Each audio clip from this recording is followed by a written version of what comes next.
আসসালামু আলাইকুম ভিউয়ার্স, এখন শুনবেন এই মাত্র পাওয়া আপডেট খবরগুলো। শাপলা চত্বর হত্যাকাণ্ডের ভয়াবহ চিত্র তুলে ধরলেন প্রেস সচিব। বিটিভি বেতারকে তফসিল রেকর্ড করতে প্রস্তুত থাকতে বলল ইসি। ক্ষমতায় এলে জাতীয় সরকার গঠনের ঘোষণা জামায়াত আমিরের। গুজব থেকে প্রবাসীদের সতর্ক থাকার আহ্বান আইন উপদেষ্টার। অবৈধ অস্ত্রধারীদের এখনই গ্রেফতারের দাবি জামায়াতের। নরসিংদীতে দুই পক্ষের সংঘর্ষে প্রবাসী নিহত গুলিবিদ্ধ আহত 10। শাপলা চত্বর হত্যাকাণ্ডের ভয়াবহ চিত্র তুলে ধরলেন প্রেস সচিব। 2013 সালের 5 মে রাতে শাপলা চত্বরে সংঘটিত হত্যাকাণ্ড নিয়ে মুখ খুললেন প্রধান উপদেষ্টার প্রেস সচিব শফিকুল আলম। তিনি বলেছেন, যুবলীগ ছাত্রলীগকে কাজে লাগিয়ে রাজনৈতিক প্রতিপক্ষকে ভয় দেখানো, আক্রমণ এবং হত্যা আওয়ামী লীগ সরকার এখনই কৌশল বারবার ব্যবহার করেছে। অবশেষে 2024 সালের জুলাইয়ে তারা পুরো জাতির প্রতিরোধের মুখে পড়ে। শফিকুল আলম সোমবার নিজের ভেরিফাইড ফেসবুক পেজে দীর্ঘ পোস্টে লিখেন, শাপলা চত্বর হত্যাকাণ্ড বলতে সাধারণত মতিঝিলের শাপলা স্কয়ার এলাকাকে কেন্দ্র করে হওয়া হত্যাকাণ্ডকেই বোঝানো হয়। 5 মে রাতে শাপলা চত্বরের হত্যাকাণ্ড থেকে প্রথম দফায় হতাহতের খবর আসতে শুরু করে। পল্টন, বিজয়নগর, নাইটিঙ্গেল মোড় এবং মতিঝিলের বিভিন্ন স্থানে সংঘর্ষ হচ্ছিল। 2013 সালে এএফপির ঢাকা অফিস ছিল তৎকালীন শিল্প ব্যাংক, বর্তমান বিডিই শিল্প ব্যাংক, বর্তমান বিডিবিএল ভবন, দিলকুশা, মতিঝিলে। আমাদের জানালা থেকে দেখা যাচ্ছিল শাপলা চত্বরে এবং মতিঝিলের মূল সড়ক জুড়ে কয়েক দশক হাজার হেফাজত সমর্থকের ভিড়। রাত গভীর হওয়ার সঙ্গে সঙ্গে 1-2টি লাশ শাপলা চত্বরে আনা হলো। আমরা জানতাম না তারা কোথায় বা কিভাবে মারা গেছে। পোস্টে তিনি আরো লিখেন, রাত 8টার দিকে আমরা প্রথম বড় তথ্যটি পাই। বিটিভি বেতারকে তফসিল রেকর্ড করতে প্রস্তুত থাকতে বলল ইসি। আগামী বুধবার একাদশ জাতীয় সংসদ নির্বাচনে তফসিল ঘোষণার ইঙ্গিত দিয়েছে নির্বাচন কমিশন। ওই দিন প্রধান নির্বাচন কমিশনের জাতির উদ্দেশ্যে ভাষণ রেকর্ডের জন্য বাংলাদেশ টেলিভিশন ও বাংলাদেশ বেতারকে এই চিঠি দেয়া হয়েছে।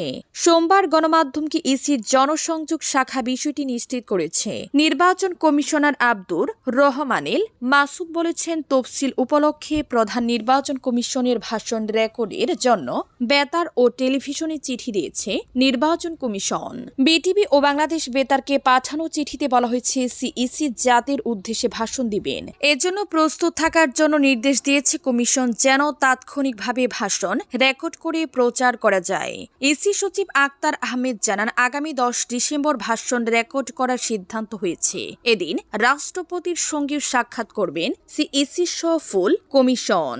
ইসি কর্মকর্তারা জানান, রাষ্ট্রপতির সঙ্গে সাক্ষাতের পরই রেওয়াজ অনুযায়ী জাতির উদ্দেশ্যে দেয়া ভাষণের সংসদ নির্বাচনে তফসিল দেন সিইসি। ক্ষমতায় এলে জাতীয় সরকার গঠনের ঘোষণা জামায়াত আমিরের। ক্ষমতায় গেলে জাতীয় সরকার গঠনের পরিকল্পনার কথা জানালেন জামায়াতে ইসলামের আমির ডাক্তার শফিকুর রহমান। তিনি বলেন, 200 আসনে এককভাবে বিজয়ী হলেও দেশের স্বার্থ ও স্থিতিশীলতা ফিরিয়ে আনতে জামায়াত জাতীয় সরকারই গঠন করবে। সোমবার 8 ডিসেম্বর সকালে রাজধানীর গুলশানে ইউরোপীয় ইউনিয়নের ইইউ রাষ্ট্রদূতের সঙ্গে সৌজন্য সাক্ষাৎ শেষে সাংবাদিকদের ব্রিফিংয়ে তিনি এসব কথা জানান। বৈঠকে ইইউ প্রতিনিধিরা রোহিঙ্গা সমস্যা, সবার নিরাপত্তা, নির্বাচন ইস্তেহার ও নির্বাচন পরবর্তী 100 দিনের পরিকল্পনা সম্পর্কে জানতে চান। এ সময় জামায়াত আমির তাদের আশ্বস্ত করে বলেন, ক্ষমতায় এলে তার দল অন্তর্ভুক্তিমূলক বাংলাদেশ গড়ে তুলবে। তিনি বলেন, আমরা কোনো রাজনৈতিক শক্তিকে বাদ দিব না। দেশের অর্থনীতি পুনরুদ্ধার, স্থিতিশীলতা প্রতিষ্ঠা, আইনের শাসন নিশ্চিত এবং দুর্নীতি রোধে আগামী 5 বছর জাতীয় সরকার প্রয়োজন। জাতীয় সরকার যুক্ত হওয়ার জন্য 2টি শর্ত উল্লেখ করেন। 1, কেউ দুর্নীতি করবে না এবং দুর্নীতিকে প্রশ্রয় দিবেন না। 2, সবার জন্য সমান বিচার নিশ্চিত করা হবে এবং বিচার ব্যবস্থায় কোনো রাজনৈতিক হস্তক্ষেপ থাকবে না। গুজব থেকে প্রবাসীদের সতর্ক থাকার আহ্বান আইন উপদেষ্টার। আইন, বিচার ও সংসদ বিষয়ক এবং প্রবাসী কল্যাণ ও বৈদেশিক কর্মসংস্থান উপদেষ্টা ডক্টর আসিফ নজরুল বলেছেন, নিজের ব্যবহার করা মোবাইলের পাশাপাশি বিদেশ থেকে আরও 2টি নতুন ফোন আনার অনুমতি প্রবাসীদের দিয়েছে সরকার। একই সঙ্গে প্রবাসীদের ফোন রেজিস্ট্রেশনের জন্য কোনো নতুন আইন প্রণয়ন করা হয়নি বলেও জানিয়েছেন তিনি। গুজবকারী ও গীবতকারীদের থেকে প্রবাসীদের সতর্ক থাকতে আহ্বান জানিয়েছেন উপদেষ্টা। তিনি আজ সোমবার তার ভেরিফাইড ফেসবুক পেজের পোস্টে বিষয়টি বিস্তারিত ব্যাখ্যায় বলেছেন, বিদেশ থেকে একটার বেশি মোবাইল সেট আনলে ট্যাক্স দিতে হবে এমন কোনো নতুন নিয়ম সরকার করেননি। বিষয়টি সত্যতা তুলে ধরে তিনি বলেন, শেখ হাসিনার আমলে প্রবাসী কর্মীরা নিজের ব্যবহৃত ফোনের সঙ্গে মাত্র একটি নতুন সেট আনতে পারতেন। বর্তমান সরকার সুবিধা বাড়িয়ে 2টি নতুন সেট আনার অনুমতি দিয়েছে। অর্থাৎ প্রবাসীরা এখন নিজ ব্যবহৃত সেট সহ 2টি নতুন ফোন আনতে পারবেন। 2টির বেশি আনলে শুধুমাত্র অতিরিক্ত সেটের জন্য ট্যাক্স দিতে হবে। এনপিআর ব্যাকেজ রুল পরিবর্তন করে প্রবাসীদের এই সুবিধা দেওয়া হচ্ছে। অবৈধ অস্ত্রধারীদের এখনই গ্রেফতারের দাবি জামায়াতের। আসন্ন ত্রয়োদশ জাতীয় সংসদ নির্বাচনে লেভেল প্লেইং ফিল্ড নিশ্চিত হয়নি বলে অভিযোগ করেছেন বাংলাদেশ জামায়াতে ইসলামের সেক্রেটারি জেনারেল মিয়া গুলাম পরোয়ার। সেই সঙ্গে অবৈধ অস্ত্রধারীদের এখনই গ্রেফতার করতে হবে বলে দাবি জানিয়েছেন দলটি। সোমবার নির্বাচন ভবনে নির্বাচন কমিশনের ইসির সঙ্গে বৈঠক শেষে তিনি এসব কথা বলেন। মিয়া গুলাম পরোয়ার বলেন, তফসিল ঘোষণা নিয়ে ইসির স্পষ্ট সিদ্ধান্ত কি জানতে এসেছিলাম। ভোট গ্রহণ কর্মকর্তা নিয়োগ নিয়ে কথা হয়েছে, অবৈধ অস্ত্রধারীদের গ্রেফতার ও অবৈধ অস্ত্র উদ্ধার নিয়ে কথা হয়েছে। প্রবাসীদের ভোট দেওয়ার জন্য নিবন্ধন প্রক্রিয়া জটিল করে ফেলা হয়েছে। সিসিটিভি ব্যবহার আমাদের জোর দাবি। তারা বিশাল ব্যয়ের কথা বলেছেন, কিন্তু একটি সুষ্ঠু নির্বাচনের জন্য টাকার অঙ্ক গুরুত্বপূর্ণ নয়। তিনি বলেন, একটি দলের নেতাকর্মীরা প্রচারে গিয়ে হামলার শিকার হচ্ছেন। তফসিল হলে এগুলো কি করে নিয়ন্ত্রণ করবে ইসি, এসব নিয়েও কথা হয়েছে। জামায়াতের এই নেতা বলেন, কমিশন সাধ্যের মধ্যে সর্বোচ্চ চেষ্টা করবেন সুষ্ঠু নির্বাচনের জন্য এমন কথা দিয়েছে। নরসিংদীতে 2 পক্ষের সংঘর্ষে প্রবাসী নিহত, গুলিবিদ্ধ আহত 10।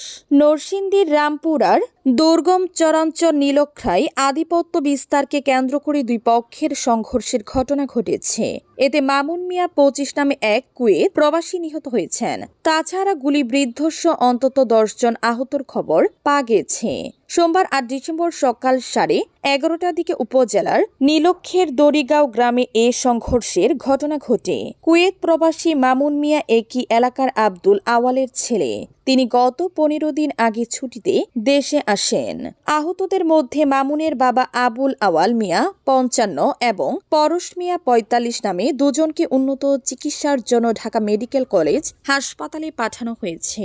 নিহতদের পরিবারের সদস্য ও স্থানীয়রা জানান, দীর্ঘদিন ধরে নীলক্ষায় আধিপত্য বিস্তারকে কেন্দ্র করে প্রয়াত শহীদ মেম্বার গ্রুপ ও ফেলুমিয়া গ্রুপের মধ্যে দ্বন্দ্ব চলে আসছিল। সোমবার সকালে স্থানীয় হরিপুর বাজারে ফেলুমিয়ার নাতিন জামাই কুয়েত প্রবাসী মামুন মিয়ার সঙ্গে বাগবিতণ্ডায় জড়ায় প্রতিপক্ষের লোকজন। এ সময় উভয় পক্ষের মধ্যে সংঘর্ষের ঘটনা ঘটে।